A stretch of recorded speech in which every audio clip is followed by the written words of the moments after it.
René Poujol, la directrice de cabinet de Nicolas Sarkozy, vient de faire une déclaration fracassante à propos des sectes. De quoi s'agit-il? PSD publie une interview, d'ailleurs relativement courte, dans laquelle elle explique que les sectes sont un faux problème en France, elle dit même un non-problème. Elle revient sur l'élaboration en 1995 d'une liste des sectes dont elle dit que cette liste est absolument scandaleuse, et elle termine le clou du spectacle, si je puis dire, en disant que la mission interministérielle de lutte contre les dérives sectaires ne produirait jamais que du blablabla. Alors autant dire que dans le contexte actuel de débat autour des religions, ça a fait quand même un petit peu désordre. Elle-même a dit qu'elle n'avait pas tenu à VSD les propos qu'on lui fait tenir, et le président de la République est arrivé pour dire que lui-même était contre les sectes. Mais en gros, elle remet en cause les travaux de la commission de surveillance des sectes. Elle parle de la scientologie comme d'une organisation en quelque sorte inoffensive. Ça devient dangereux. Alors, en fait, elle refuse de se prononcer sur la scientologie. Elle dit il faut observer, il faut regarder. Et c'est vrai que sur la scientologie, c'est assez compliqué, parce que vous avez à la fois des pays comme les États-Unis ou plus récemment l'Espagne, qui reconnaissent la scientologie comme étant une véritable religion, et puis vous avez à côté des pays comme l'Allemagne, où on se pose la question de savoir s'il ne faut pas interdire la scientologie. Donc c'est quand même relativement compliqué.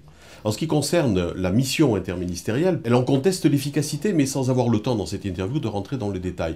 On croit savoir que le gouvernement souhaite précisément modifier les attributions de cette mission interministérielle, avec l'idée qu'il faut peut-être être moins suspect sur les sectes, je dirais, en amont, mais en revanche être intransigeant lorsqu'il y a des dérives sectaires. On se souvient de Nicolas Sarkozy recevant en grande pompe Tom Cruise, une icône internationale de la scientologie. Est-ce que ça veut dire que le président est un adepte de la scientologie, ou en tout cas favorable aux thèses de la scientologie, qui, rappelons-le, est considérée en France comme une secte?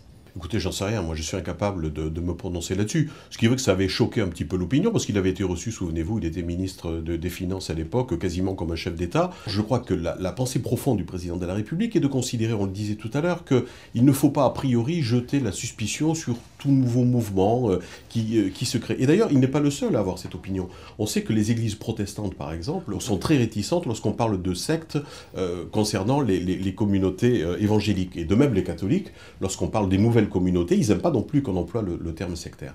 Il n'empêche qu'il y a des dérives qui, elles, sont de type sectaire, et que lorsque, sur un même mouvement, il y a une espèce d'accumulation de faits qui prouvent que les dérives sont multiples, on peut à ce moment-là se poser la question de savoir si on n'est pas en face de quelque chose qui ressemble étrangement à des sectes. Selon les spécialistes, on reconnaît une secte à plusieurs critères. D'une part, les pressions psychologiques, la rupture avec le milieu familial, l'abandon des biens financiers, mais n'est-ce pas ainsi que fonctionnent beaucoup de congrégations, de monastères religieux catholiques ? Alors on a porté l'accusation une fois ou l'autre, mais je pense que lorsqu'il s'agit de congrégations ou d'ordres monastiques relativement anciens, je crois que les risques sont extrêmement réduits. Pourquoi?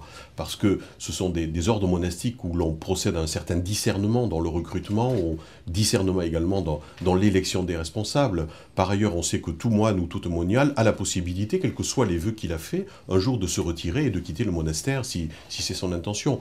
Il peut y avoir une rupture avec la famille, mais la rupture n'est pas totale. Il y a quelques visites dans l'année, et on peut malgré tout écrire un petit peu. Et puis je ne sache pas qu'il y ait des accusations extrêmement fondées concernant ces congrégations sur du travail forcé, sur un manque de soins, ou si vous voulez sur des privations en termes de nourriture. En revanche, ce qui a pu se produire dans une période récente, on en a eu des exemples, c'est concernant les nouvelles communautés. Alors non pas parce qu'il faut être suspicionneux à leur endroit, mais souvent la présence du fondateur, qui est un peu une forme de gourou, est extrêmement présente et peut avoir une emprise psychologique forte sur ces personnalités parfois un petit peu faibles qui rejoignent ces communautés. Et là, je crois, des décisions récentes de l'Église montrent qu'elle est quand même très attentive et qu'elle évite toute dérive. Quelques jours après la fameuse déclaration d'Emmanuelle Mignon, directrice de cabinet du président Sarkozy, l'Élysée a tenté de nous faire comprendre que nous avions mal compris. Ce n'est pas la première fois qu'après avoir lancé un pavé dans la mare, le pouvoir actuel revient en arrière de manière brusque. Ça devient un peu inquiétant.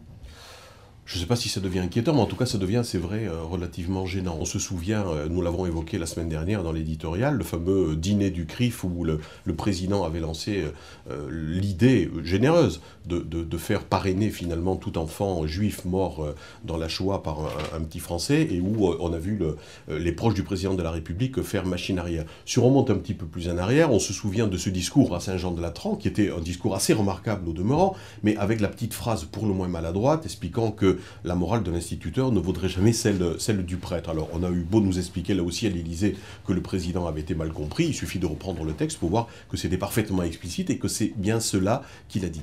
Alors effectivement, je crois que l'opinion publique commence à se lasser de ces déclarations spontanées qui montrent un certain dynamisme gouvernemental et même au niveau de la présidence de la République, mais qui se traduit, je vous dis, dans le lendemain ou le surlendemain par des démentis ou des volte-face. Et je crois que ça contribue à déstabiliser l'opinion publique, et cela n'est sans doute pas sans lien avec la perte d'audience du président de la République telle qu'elle se traduit aujourd'hui dans les sondages.